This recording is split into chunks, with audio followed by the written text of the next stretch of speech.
순노루 TV.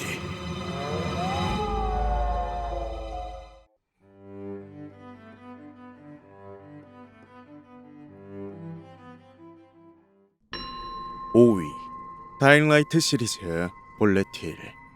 다잉라이트는 2015년에 출시된 1인칭 오픈월드 생존 호러 액션 게임으로 여타 다른 좀비 컨셉의 게임들과 비슷하게 싸돌아다니며 주운 재료들로 무기도 만들고 그걸로 좀비들 뚝배기도 깨고 퀘스트도 깨며 생존해 나가는 것이 목표인 게임인데요. 하지만 다잉라이트는 다른 좀비 게임들과는 다르게 속도감 있는 파쿠르 시스템을 도입해 스타일리시한 플레이로 자칫 지루해질 수 있는 좀비 게임의 단점을 보완하고 있습니다. 그리고 이 파쿠르를 이용해 불필요한 좀비들과의 교전을 피할 수도 있고 또 높은 곳에 있는 아이템도 파밍이 가능하죠. 그런데 다잉라이트는 일반 좀비 외에 플레이어들에게 충격과 공포를 안겨준 특수 좀비가 하나 있는데요. 그것은 바로 볼레틸이란 이름의 돌연변이 좀비로 게임 내 설정상 바이러스에 감염된 인간이 변이 될 수 있는 형태 중 가장 최악이라 평가받는 개체입니다. 볼레틸은 다른 좀비들과는 다르게 훨씬 몸집이 크고 민첩하며 또 밤에만 나타나는데 밤에 기어나온 볼레틸에게 적발되면 주변에 있는 모든 볼레틸을 부르는 기이한 비명을 지르고 온몸을 비틀어가며 플레이어를 추적하기 시작하는데요.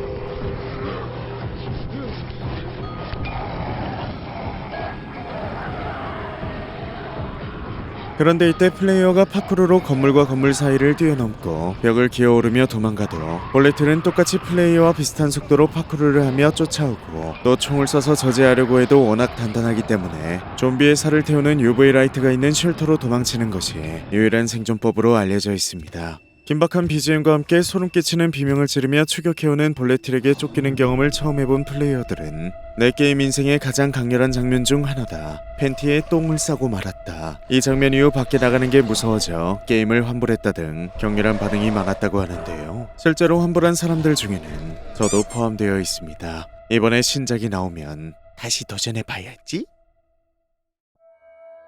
4위 암네시아 더 벙커. 그것 또는 야수. 최고의 공포게임을 꼽으라 하면 절대로 빠지지 않는 게임 중 하나인 암네시아 시리즈는 시리즈 전반에 걸쳐 어둠과 기억상실 그리고 무기력함을 중심으로 심리적 압박을 통한 공포를 불러일으키는 1인칭 생존 호러 어드벤처 게임인데요. 그 중에서도 네 번째 시리즈인 암네시아 더 벙커는 1차 세계대전을 배경으로 하고 있고 플레이어는 프랑스군인 앙리 클레망이 되어 전투 중 정신을 잃은 뒤 자국군의 지하 벙커 안에서 눈을 뜨게 되면서 이야기가 시작되는데요. 그런데 벙커 내부는 반파되어 있고 가는 곳마다엔 피가 흩뿌려져 있습니다. 앙리는 벙커 내부를 돌아다니며 동료들의 일지를 수집하고 조금씩 이곳에 있었던 일들의 전말을 파악해 나가는데요. 이 일의 장본인은 바로 정확한 이름 없이 그것이라 불리우는 생명체로 생김새는 마치 인간과 거대한 두더지가 합쳐진 듯한 기이한 모습을 하고 있었습니다. 눈이 없어 앞을 잘 볼 수 없지만 청각이 예민해 어둠 속에서도 굴을 뚫고 벙커 곳곳을 싸돌아댕기며 작은 소리를 쫓아 살아있는 생명체를 추적하죠. 그리고 목표물을 찾으면 길고 날카롭게 변형된 손으로 붙잡아 단숨에 토막을 내버리는데요. 플레이어는 무너진 벙커를 탈출하기 위해 괴물을 피해 다니며 은밀하게 폭발물을 찾아야 합니다. 이 과정에서 총이나 수류탄 같은 아이템들도 발견하게 되지만 이는 괴물을 잠시 멈추게 하거나 도망가게 할 뿐 직접적인 피해를 줘 죽이는 것은 불가능하죠. 이외에도 이곳엔 사람의 살과 피를 좋아하는 돌연변이 거대 식인 찍찍이들도 존재하는데 이 미친 찍찍이들은 여러 마리가 한 번에 달려들어 물기 때문에 절대 만만히 봐선 안 되죠. 스토리가 진행되며 괴물의 정체도 서서히 밝혀지는데요. 이 징그럽게 생긴 괴물에게 숨겨진 비밀은 과연 무엇일까요? 궁금하지? 3위 바이오하자드 7 마가리타 베이커. 바이오하자드 7 레지던트 이블은 시리즈 최초의 1인칭 시점의 게임으로 플레이어는 3년 전 실종된 아내 미아를 찾기 위해 한 외딴 농장으로 향하는 일반인 에단 윈터스로 플레이하게 되는데요. 그러다 에단은 이 농장의 주인인 베이커 가문의 사람들에게 붙잡히게 되고 온몸이 결박당한 채 거의 고문 수준의 특별한 케어를 받게 되죠. 그런데 베이커 가문의 사람들은 모두 어떤 바이러스에 감염된 상태였고 딱 봐도 정상이 아닌 것처럼 침을 질질 흘리고 눈깔 상태도 메롱이라 에단은 빨리 미아를 찾고 탈출해야만 했습니다. 그런데 게임이 진행될수록 탈출에 가까워질수록 베이커 가문의 사람들은 점점 본색을 드러내는데요. 그 중에서도 가장 충격적이었던 것은 어머니 포지션의 마가리타 베이커로 주인공이 자꾸 도망치려 하자 이제부터 제대로 상대해주마라 선포하고 끔찍하게 변이된 자신의 모습을 과감하게 부끄럼 없이 드러냅니다. 마가리타는 겨우 인간의 형태만 유지하고 있는 뒤틀린 팔과 다리를 기이하게 움직이고 몸속에 숨겨둔 소중한 알집에서 온갖 벌레들을 뿜어내며 애단을 공격해오는데요. 그래도 벌레란 특성이 있어 불에는 취약한데 몸에 붙은 불을 끄려고 비명을 지르며 바동되는 모습은 마치 거대하고 불쾌한 바퀴키님을 떠올리게 합니다. 또 맷집은 얼마나 단단한지 샷건을 수십 번 쏘아야 겨우 움직임을 멈추죠.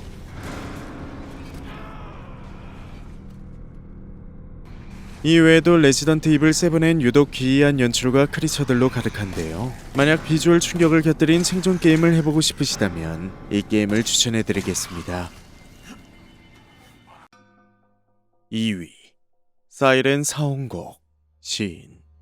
2003년 출시된 사이렌 사홍곡은 다른 메이저 게임들처럼 비교적 잘 알려진 게임은 아니지만 발매 당시 큰 센세이션을 일으켰고 또 최근까지 리메이크가 되기도 한 플레이스테이션 전용 게임인데요. 아직까지도 플레이스테이션이 없는 불쌍한 노루는 직접 플레이해보진 못했지만 어렸을 때 플레이 영상을 보고 큰 충격을 받아 밤에 화장실 가는 것이 두려워 침대에 세계 지도를 그릴 뻔한 적도 있죠. 전체적인 스토리는 심령 사건과 괴담에 관심이 많은 스다코야 라는 겁없는 16세 고등학생이 기이한 소문이 가득한 사이타마현의 한유다란 마을을 방문하게 되면서 이야기가 시작되는데요. 그런데 한유다 마을은 소문뿐만이 아닌 진짜로 불경한 인신공양과 지상에서 추방된 신을 불러기 위한 기이한 의식을 하는 마을이었고 표야가 도착하는 시점에 정말로 불경한 신이 부활해버리고 맙니다. 이후 마을은 붉은 물에 휩싸이게 되고 곧 정체불명의 사이렌 소리가 울리게 되는데요. 그러자 평온했던 시골 마을은 순식간에 죽음의 공간이 되고 마을 사람들은 모두 주검시, 사람 인자를 써서 시인, 즉 시체인간이 되어 주인공을 죽이려 들죠. 그런데 이 시인들 중 일부는 추방된 신의 피와 완전히 동화되어 그와 더 가까운 모습으로 변하곤 하는데 그 모습은 곤충과 해양생물 그리고 땅 아래에 기어다니는 것들을 닮은 형태로 변화한 형태에 따라 날개시인, 개시인, 거미시인, 두뇌시인 등으로 불리죠. 이들의 역할은 신의 대행자로서 하위 시인들을 관리하고 그들이 죽지 않게 계속 부활시키는 일을 하는데요. 그래서 게임 내에선 이들의 위치를 정확히 파악하고 파괴해 조금씩 마을을 정화해 나가야 하죠. 게임 플레이를 보면 알겠지만 사이렌은 일본 특유의 감성을 정말 잘 담았는데요. 제작진들이 실제 고립된 마을을 찾아가 그 풍경을 게임에 녹였는데 너무 잘 버무린 나머지 게임에선 곰팡이 냄새가 날 것처럼 축축한 느낌이 들기까지 합니다. 이런 곳을 돌아다니다가 발견하게 되는 특수 시인들의 비주얼은 충격적이다란 말로도 부족한 수준인데요. 만약 PC 버전으로 나온다면 꼭 구매해서 직접 플레이해보고 싶네요. 이거 해보신 분 계신가요? 1위 세키로 사자원숭이. 세키로는 일본풍 세계관을 배경으로 한 하드코어 액션 어드벤처 게임으로 긴장감과 불안감을 끊임없이 자극하는 패닝 전투 중심의 3인칭 게임입니다. 아름답고 신비로운 맵을 돌아다니다 보면 우연치 않게 보스들을 마주하게 되는데 그들의 비주얼을 보고 있자면 나도 모르게 어딘가가 움츠러드는 기분이 들기도 하죠. 절대로 이길 수 없을 것 같은 크기의 산만한 백사가 눈앞에서 움직인다던가 아름답고 거대한 호수 밑바닥에서 거대한 잉어가 튀어나온다던가 칠흑같이 어두운 동굴 속에 오니가 있다던가 하는 등 말이죠. 그 중에서도 오늘 마지막으로 소개해드릴 존재는 바로 사자원숭이란 무시무시한 이름의 보스몹으로 낭떠러지 계곡의 최신부에 도달하면 마주할 수 있습니다. 처음 조어하면 사자원숭이는 등을 돌리고 주인공의 존재를 인지하지 못한 채 물을 마시고 있는데요. 그런데 더 다가가면 즉시 흥분하며 주인공에게 달려드는데 이미 이전에 무슨 일이 있었는지 얼굴 한쪽은 완전히 붕괴된 상태고 목에는 커다란 오오타치가 아슬아슬하게 박혀 있습니다. 싸움이 시작되면 흉물스러운 외관과는 다르게 상처를 입은 상태라 그런지 어딘가 공격이 어설프고 비틀거리는 등 위험이 떨어지는 모습을 보이는데요. 그리고 부푼 엉덩이에서 방금 생산한 따끈따끈한 기쁨을 투척하고 철퍼덕하는 등 피하기 그리 어렵지 않은 공격을 해오죠. 그렇게 데미지를 누적시키면 처형이 가능한데 늑대는 사자원숭이 위에 뛰어올라 오타치를 비틀어 숨통을 끊어버리고 머리와 몸통이 분리된 사자원숭이는 그대로 쓰러집니다. 그리고 잠시 이어지는 정적, 잔잔히 불어오는 바람에서 뭔가 위화감이 느껴지는데요.